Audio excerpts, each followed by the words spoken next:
Vous êtes-vous déjà arrêté pour réfléchir au fait que chaque douleur que vous ressentez pourrait être un message que vous n'avez pas encore décodé? Imaginez que l'univers, dans sa sagesse infinie, possède un langage propre pour communiquer avec vous et que ce langage n'utilise pas de mots, mais des sensations. Jacobo Greenberg, un chercheur de la conscience humaine, a proposé qu'il existe un champ universel qui connecte tous les êtres vivants. Selon cette théorie, ce champ de conscience utilise la douleur comme un outil pour capter notre attention, comme un murmure qui devient un cri lorsque nous ne l'écoutons pas. Lorsque quelque chose fait mal, physiquement ou émotionnellement, ce n'est pas simplement une gêne à éliminer, mais un signal que quelque chose en nous est déséquilibré. Prenons l'exemple d'une personne qui vit constamment avec une tension dans les épaules. Au-delà de traiter le symptôme avec des massages ou des analgésiques, que se passerait-il si cette personne se demandait « Quel poids suis-je en train de porter qui ne m'appartient pas ?» La douleur n'est pas une punition, c'est une invitation à réfléchir à ce que nous ignorons en nous-mêmes. L'univers, tout comme un enseignant exigeant mais compatissant, nous guide à travers ses expériences pour que nous puissions évoluer. Mais cela ne signifie pas qu'il est facile d'accepter la douleur comme un allié. Souvent, nous la rejetons, nous la craignons, ou nous essayons de la faire taire sans écouter ce qu'elle a à nous dire.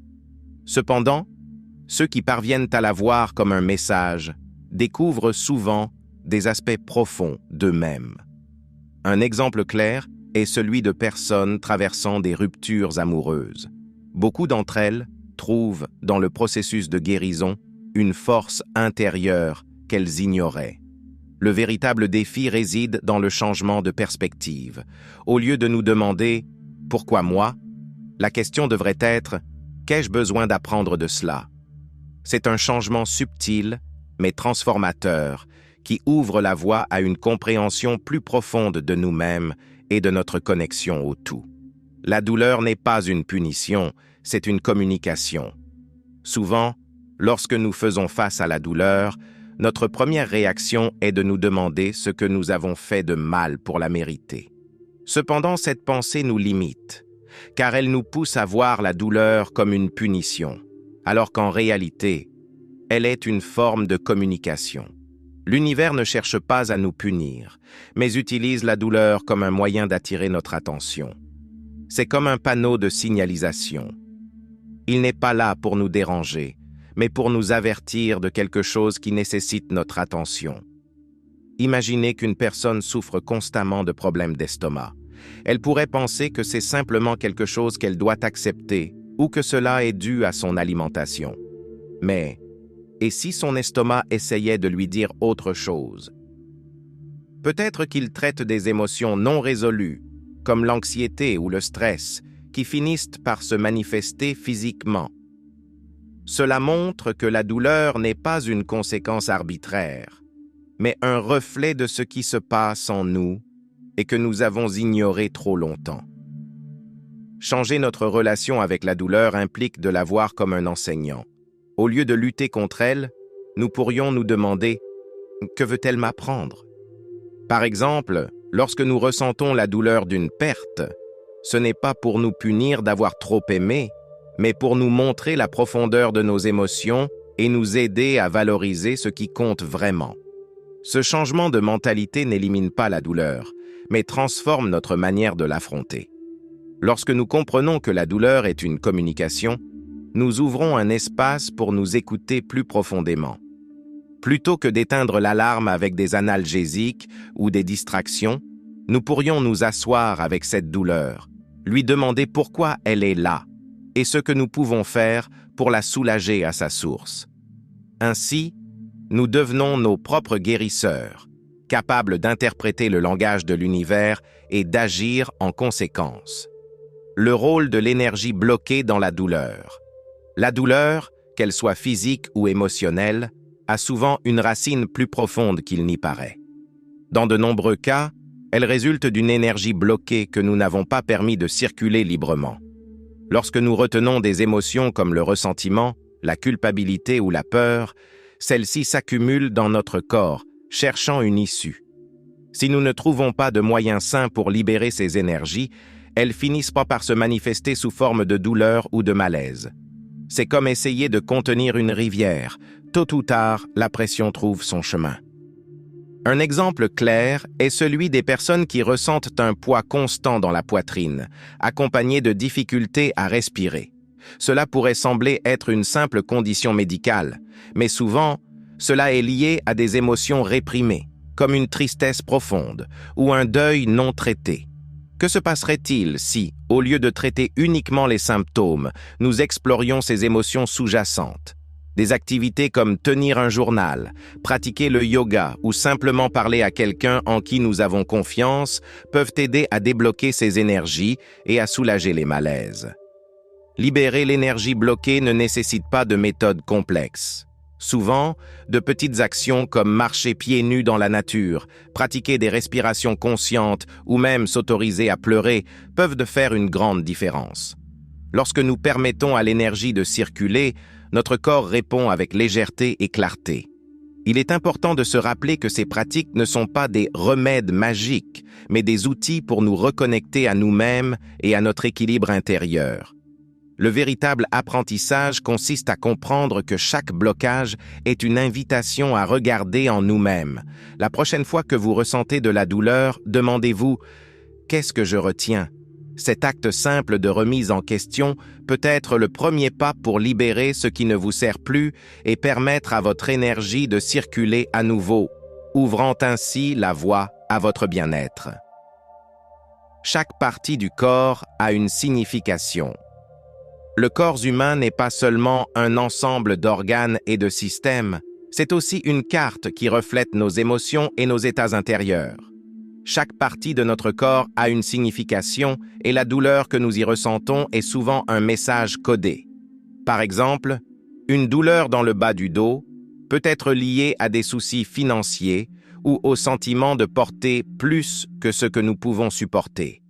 C'est comme si notre corps parlait une langue propre que nous devons apprendre à interpréter. Imaginez quelqu'un qui ressent constamment une tension au niveau du cou. Il pourrait penser que cela est dû à sa posture ou au stress lié au travail, mais et si cette tension était une manière pour son cou de lui signaler qu'il y a quelque chose qu'il ne peut pas regarder en arrière ou qu'il refuse d'accepter? Cette approche nous permet d'aborder la douleur de manière plus profonde, en combinant des solutions physiques à une introspection émotionnelle. Dans ce cas, des exercices d'étirement accompagnés de moments de réflexion pourraient faire une grande différence. Un autre exemple courant concerne les genoux. Lorsqu'ils font mal, ils représentent souvent une résistance au changement ou une peur de l'avenir. Pensez à leur fonction. Les genoux nous permettent d'avancer et de nous adapter à différents terrains. Si vous ressentez une douleur dans cette zone, cela pourrait être un signe que vous luttez contre quelque chose nécessitant de la flexibilité. Une manière pratique d'aborder cela serait de réfléchir à vos peurs, d'explorer des activités qui favorisent votre adaptabilité, comme apprendre quelque chose de nouveau, et de pratiquer des exercices doux pour renforcer cette zone. Le corps, avec sa sagesse infinie, trouve toujours des moyens de communiquer avec nous. Il ne s'agit pas de chercher des explications magiques, mais de s'ouvrir à la possibilité que chaque douleur possède une profondeur cachée. Écouter et répondre à ces messages est la première étape vers une vie plus consciente et équilibrée. Douleur émotionnelle, un appel à la transformation. La douleur émotionnelle est un maître silencieux que nous évitons souvent d'écouter. Elle nous met tellement mal à l'aise que nous faisons tout pour nous distraire. Nous remplissons nos agendas, nous nous réfugions dans le travail ou nous cherchons du réconfort dans des habitudes peu saines. Pourtant, cette douleur n'est pas là pour nous détruire, mais pour nous transformer. Elle agit comme un phare au milieu d'une tempête, nous guidant vers les aspects de notre vie qui nécessitent d'être renouvelés. Imaginez une personne traversant une rupture amoureuse et ayant l'impression que son monde s'écroule. Cette douleur ne la punit pas pour avoir aimé, mais l'invite à reconsidérer ce que l'amour signifie pour elle. Peut-être est-ce une occasion d'apprendre à poser des limites, à se valoriser davantage ou à construire des relations plus authentiques. Au lieu de fuir la souffrance, ce moment peut devenir un tremplin vers un niveau de conscience et de croissance autrefois inatteignable. Apprendre de l'expérience émotionnelle implique d'accepter ce que nous ressentons sans nous juger. Des outils tels que la méditation, l'écriture thérapeutique ou même le simple fait de parler à un ami peuvent se révéler extrêmement révélateurs. Par exemple, une personne confrontée à une tristesse profonde pourrait trouver du réconfort en écrivant une lettre, non pas pour l'envoyer, mais pour exprimer tout ce qu'elle garde à l'intérieur. Ce type d'exercice aide à libérer la charge émotionnelle et à donner un nouveau sens à ce qui a été vécu. La douleur émotionnelle, bien qu'inconfortable, a toujours quelque chose à nous enseigner. Lorsque nous décidons de l'affronter, nous réalisons qu'elle est moins effrayante que ce que nous imaginions et que, de l'autre côté de la souffrance, se trouve une version plus forte et plus sage de nous-mêmes. Il ne s'agit pas d'oublier ce qui fait mal, mais de transformer cette douleur en une force motrice pour notre évolution personnelle. La relation entre vibration énergétique et douleur. Tout dans l'univers vibre, et nous ne faisons pas exception. Nos émotions, pensées et états d'esprit émettent des fréquences qui influencent directement notre santé physique et émotionnelle. Lorsque nous vibrons à des niveaux bas, comme avec des émotions de peur, de colère ou de tristesse, notre corps devient plus vulnérable à la douleur et au malaise. C'est comme si ces vibrations denses bloquaient notre capacité à guérir, nous maintenant prisonniers d'un cycle de souffrance. Par exemple, une personne constamment préoccupée par l'avenir pourrait souffrir fréquemment de maux de tête ou de tensions musculaires. Ce n'est pas une coïncidence. Cette préoccupation génère une vibration énergétique qui affecte son système nerveux et la maintient dans un état d'alerte constant. La solution ne réside pas dans l'ignorance du problème, mais dans un changement de vibration. Comment? Par des pratiques comme la gratitude, l'exercice physique, la méditation ou même l'écoute de musique inspirante et apaisante. Élever notre vibration énergétique ne nécessite pas de grands changements, mais des habitudes quotidiennes simples qui nourrissent notre esprit et notre âme. Par exemple, la répétition d'affirmations positives est un outil puissant. En répétant des phrases telles que « je suis en paix » ou « j'attire le bien-être », nous entraînons notre esprit à sortir de la spirale négative. Un autre exemple pratique consiste à consacrer quelques minutes par jour à respirer profondément et à visualiser une lumière chaude parcourant notre corps, détendant chaque muscle et libérant les tensions. La clé est de se rappeler que nos émotions et nos pensées agissent comme un aimant. Elles attirent ce qui résonne avec leur fréquence. Si nous voulons nous libérer de la douleur, nous devons élever notre énergie par des choix conscients. Lorsque nous commençons à vibrer avec amour, compassion et joie, non seulement nous transformons notre relation avec la douleur, mais nous ouvrons également la porte à une vie plus épanouissante et saine.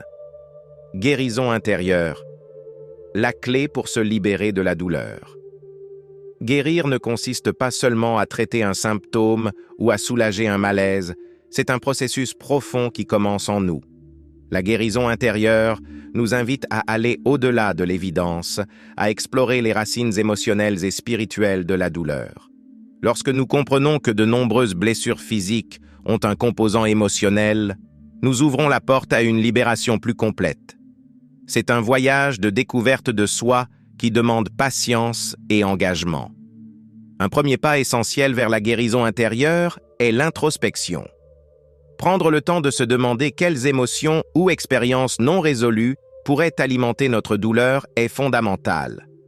Par exemple, une personne vivant avec une douleur chronique au dos pourrait découvrir que cela est lié à des charges émotionnelles qu'elle n'a pas libérées.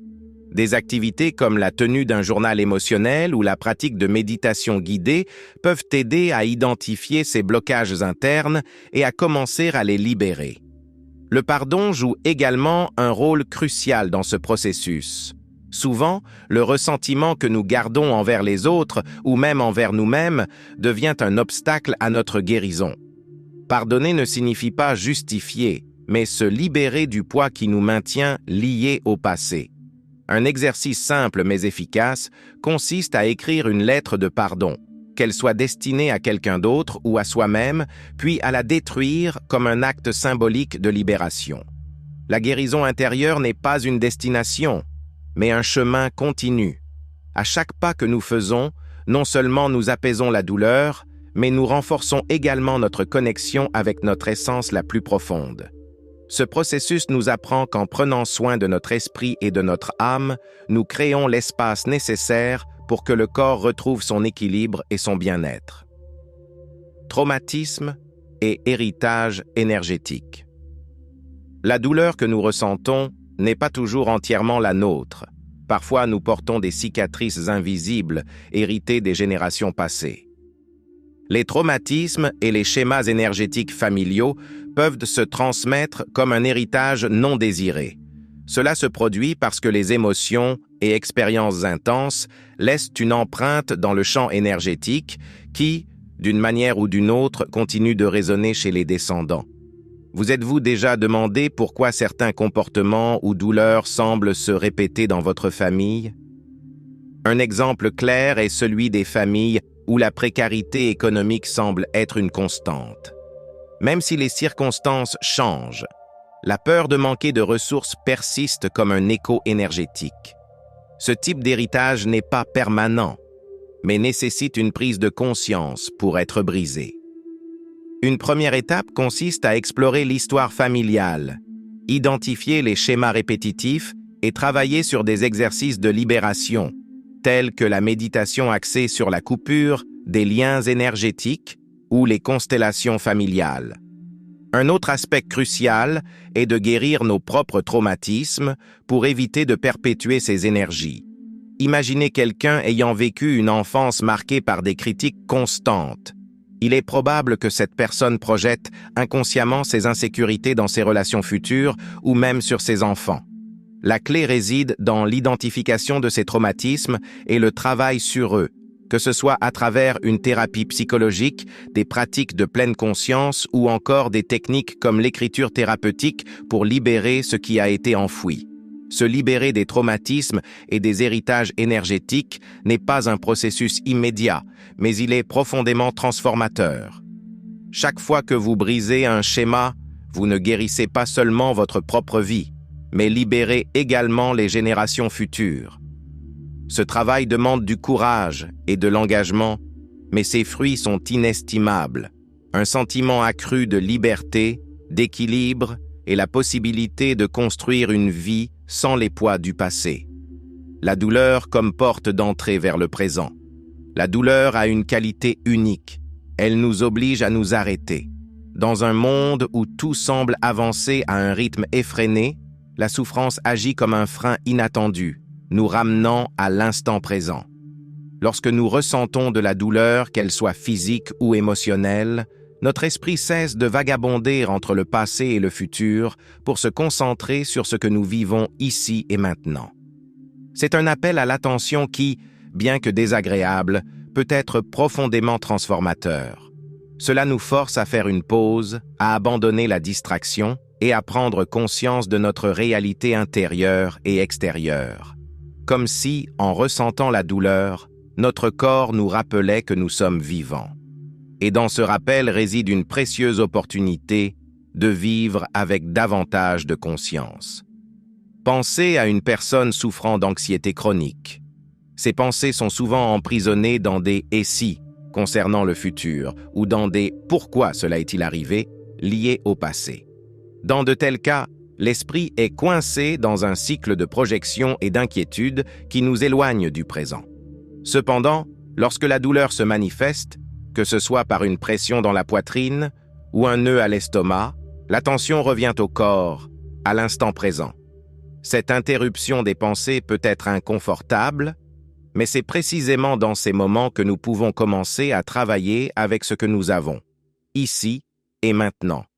Une pratique efficace dans ces situations est la pleine conscience, qui consiste à observer la douleur sans la juger, en acceptant sa présence comme une partie de l'expérience humaine.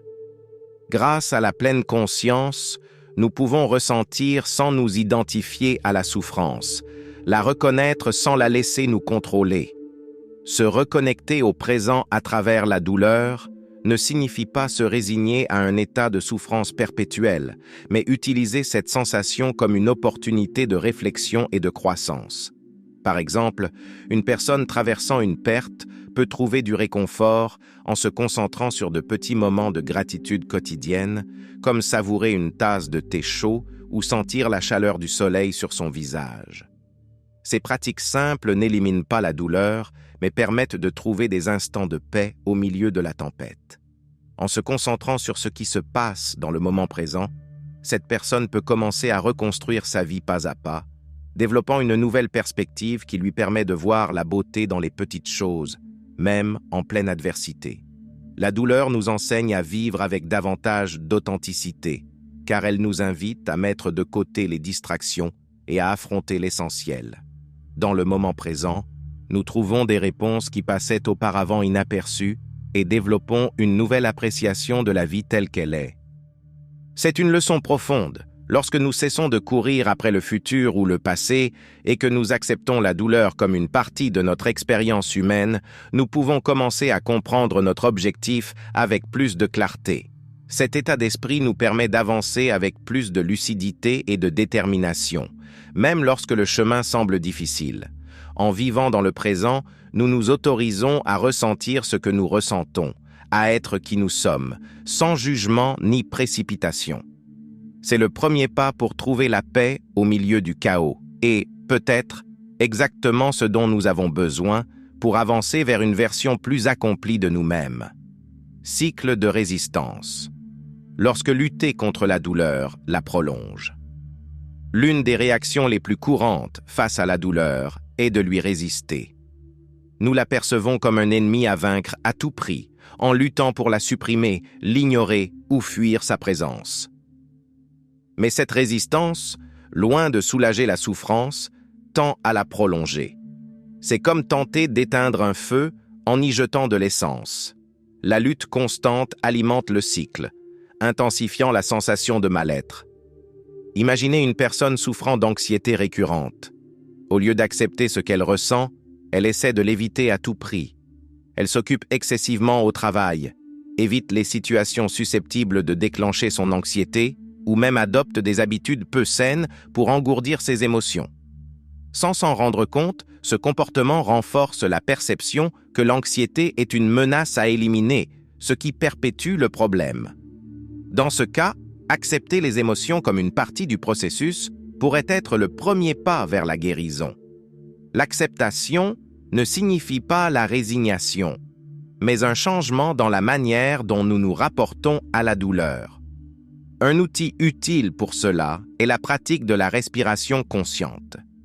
Lorsque vous ressentez une gêne, arrêtez-vous un instant et respirez profondément, en vous concentrant sur le flux d'air qui entre et sort de votre corps.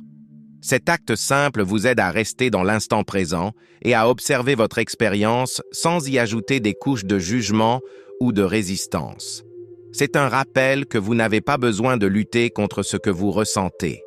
La douleur, lorsqu'on lui permet d'exister, tend à se transformer. En cessant de lui résister, nous lui laissons l'espace nécessaire pour qu'elle nous montre ce qui a vraiment besoin d'attention. Cette approche non seulement apaise la souffrance, mais nous enseigne aussi une puissante leçon de vie. Parfois, la véritable force réside dans l'acceptation et le lâcher-prise, plutôt que dans la lutte contre l'inévitable. L'impact du pardon sur la réduction de la douleur. Le pardon est l'un des outils les plus puissants que nous ayons pour nous libérer de la douleur. Pourtant, il est aussi l'un des plus difficiles à appliquer.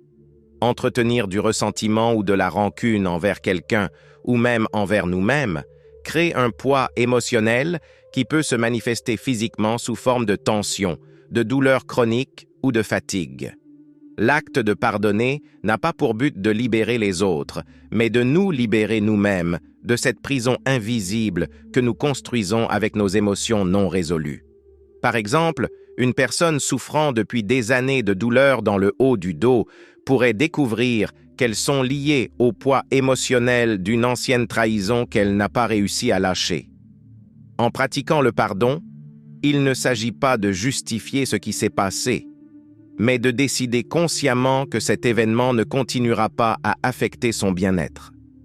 Une technique utile peut être d'écrire une lettre à cette personne, ou même à soi-même, en exprimant tout ce que l'on ressent, sans forcément l'envoyer comme un exercice de libération émotionnelle. Le pardon peut également transformer nos relations avec ceux qui nous entourent. Imaginez une personne qui s'est éloignée d'un proche à cause d'une dispute passée. Décider de pardonner, même si cela est difficile, peut ouvrir la porte à une nouvelle phase dans cette relation, ou, au minimum, à une paix intérieure. Un exercice pratique pour favoriser le pardon est la méditation de bienveillance, où vous visualisez cette personne et lui envoyez mentalement des souhaits de bien-être, de paix et de bonheur. L'impact du pardon sur la santé physique et émotionnelle est profond. Il réduit le stress et les tensions, tout en créant un espace pour des émotions plus positives, comme la compassion et la gratitude. En pardonnant, nous nous reconnectons à notre essence la plus pure et préparons un terrain favorable pour que la douleur, qu'elle soit physique ou émotionnelle, commence à se dissiper. Le but spirituel de la douleur. La douleur, bien que difficile à accepter, a un but qui dépasse ce qui est évident.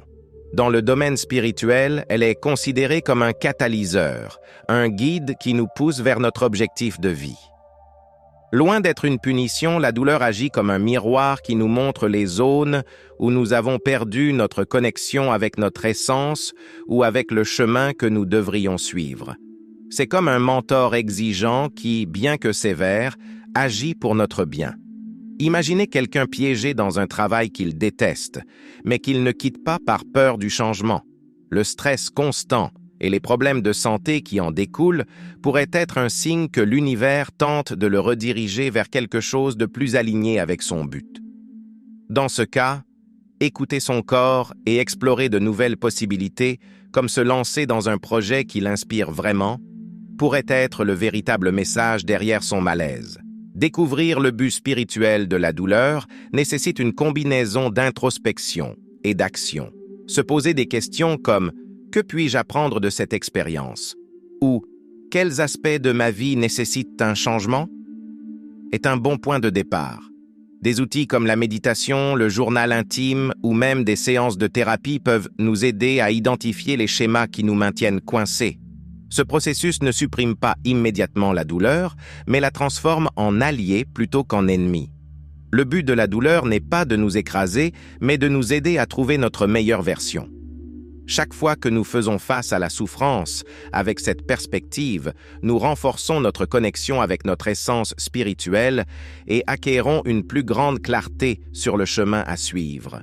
Ainsi, la douleur devient une boussole qui, bien que parfois inconfortable, pointe toujours vers notre évolution. La connexion entre corps, esprit et âme. Le bien-être ne se limite pas à prendre soin du corps, de l'esprit ou de l'âme séparément. Il est le résultat de l'harmonie entre ces trois dimensions. Notre corps physique reflète ce qui se passe dans notre esprit et notre âme. Lorsqu'un déséquilibre survient dans l'une de ces sphères, il se manifeste sous différentes formes, stress, maladie ou même une sensation de vide. Comprendre cette connexion est essentiel pour prévenir et soulager la douleur de manière globale. Par exemple, une personne qui mène une vie remplie de soucis mentaux peut commencer à ressentir des douleurs musculaires ou des troubles du sommeil. Cela se produit parce que le stress accumulé dans l'esprit a un impact direct sur le corps, générant des tensions physiques. De même, si cette personne néglige sa dimension spirituelle, elle peut se sentir déconnectée et démotivée, ce qui affecte à son tour son bien-être général. Prendre soin de chaque aspect, même par de petits gestes quotidiens, peut faire une grande différence.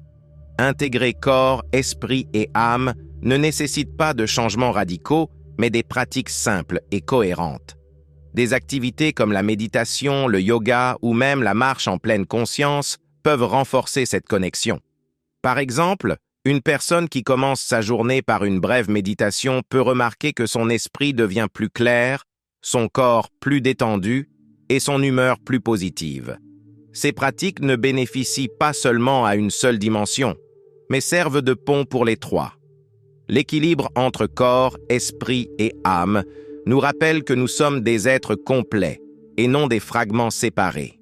Lorsque nous commençons à prendre soin de chacune de ces sphères, nous ne nous contentons pas de réduire la douleur, nous créons également une vie plus épanouie et significative.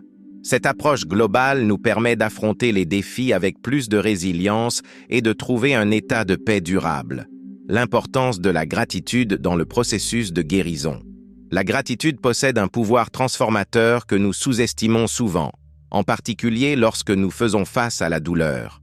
Pourtant, exprimer de la gratitude ne se limite pas à améliorer notre bien-être émotionnel.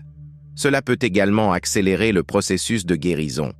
En nous concentrant sur ce que nous avons et sur ce que nous avons appris grâce à nos expériences douloureuses, nous modifions notre vibration et nous nous ouvrons à recevoir davantage de bien-être.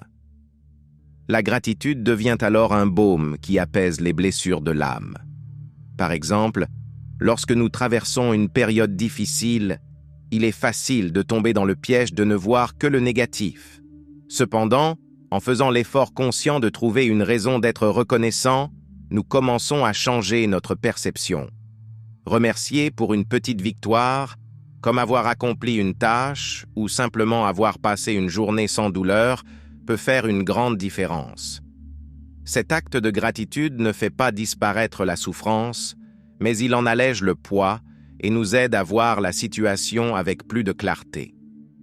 La gratitude peut également jouer un rôle puissant dans la guérison physique. Des études ont démontré que les personnes qui pratiquent régulièrement la gratitude ressentent moins de douleur, moins de stress et jouissent d'une meilleure santé globale. Un exercice simple consiste à écrire chaque jour 3 choses pour lesquelles vous êtes reconnaissant, même dans les moments difficiles. Cette habitude vous aide non seulement à mettre les choses en perspective, mais elle envoie également des signaux positifs à votre corps, stimulant ainsi une guérison de l'intérieur. En intégrant la gratitude dans notre processus de guérison, nous transformons notre approche. Au lieu de percevoir la douleur comme un obstacle insurmontable, nous la considérons comme une opportunité de grandir, d'apprendre et d'évoluer. Ce changement de mentalité nous permet d'affronter les difficultés avec plus de résilience et d'apprécier profondément tout ce que la vie a à offrir, le bon comme le mauvais. La douleur comme allié de la croissance. La douleur est un maître souvent redouté et évité, mais elle a un profond objectif dans notre vie. Tout au long de ce voyage, nous avons vu que la douleur n'est pas seulement une réaction à nos expériences, mais une puissante boussole qui nous guide vers notre véritable essence spirituelle. Comme le dit la célèbre phrase, « La douleur est un maître qui te guide vers ta véritable essence spirituelle ». Chaque fois que nous affrontons la souffrance avec une ouverture d'esprit et la volonté d'apprendre, nous faisons un pas vers notre évolution. Cela peut sembler paradoxal, mais c'est à travers la douleur que nous découvrons nos forces, nos passions et notre capacité à nous transformer. Imaginez qu'au milieu d'une crise émotionnelle, vous réalisez soudainement que vous êtes capable de vous aimer et de prendre soin de vous d'une manière plus profonde. Cette révélation ne vient pas sans défi, mais le processus de guérison vous permet de voir la vie sous un nouvel angle. La clé réside dans le fait de cesser de considérer la douleur comme une ennemie et de commencer à la voir comme une invitation à grandir et à explorer des parties de vous-même que vous ne connaissiez pas encore. Tout au long de ce cheminement, nous avons appris que la douleur n'est pas un signe de faiblesse, mais une opportunité d'élargir notre conscience. Elle nous pousse à remettre en question nos croyances, à abandonner ce qui ne nous sert plus et à embrasser le changement avec courage. Si vous vous permettez de voir la douleur sous cet angle, vous commencerez à vivre une transformation qui va bien au-delà de la guérison physique. Elle vous rapprochera d'un état de paix intérieure et d'équilibre spirituel. Alors, la prochaine fois que la douleur frappe à votre porte, au lieu de la rejeter, Réfléchissez au message qu'elle pourrait vous apporter. En ouvrant votre cœur et votre esprit à cette communication, vous ferez le premier pas vers la libération de tout votre potentiel intérieur. Et souvenez-vous, tout ce savoir est à votre portée. Il suffit d'être prêt à en tirer des leçons. Maintenant que vous comprenez le véritable but spirituel de la douleur, comment allez-vous appliquer ce savoir dans votre vie quotidienne? La prochaine fois que vous ressentirez une pointe de souffrance, ne vous précipitez pas pour la fuir. Au lieu de cela, arrêtez-vous et réfléchissez. Quel message cette douleur essaie-t-elle de me transmettre? Que puis-je apprendre de cette expérience pour m'aider à grandir et à évoluer? Je vous invite à commencer à voir la douleur comme une alliée et non comme une ennemie. Si vous avez vécu une expérience douloureuse, que diriez-vous d'examiner cette souffrance sous un nouvel angle et de découvrir les opportunités de transformation qu'elle offre? Partagez dans les commentaires comment vous avez affronté la douleur dans votre vie et quels changements vous avez observés en adoptant une nouvelle perspective. Votre histoire pourrait inspirer d'autres personnes à entamer leur propre chemin de guérison. N'oubliez pas de vous abonner à la chaîne et d'activer les notifications pour continuer à apprendre comment transformer votre vie, votre esprit et votre âme. Le chemin de la croissance personnelle ne s'arrête jamais et je serai là pour vous accompagner à chaque étape.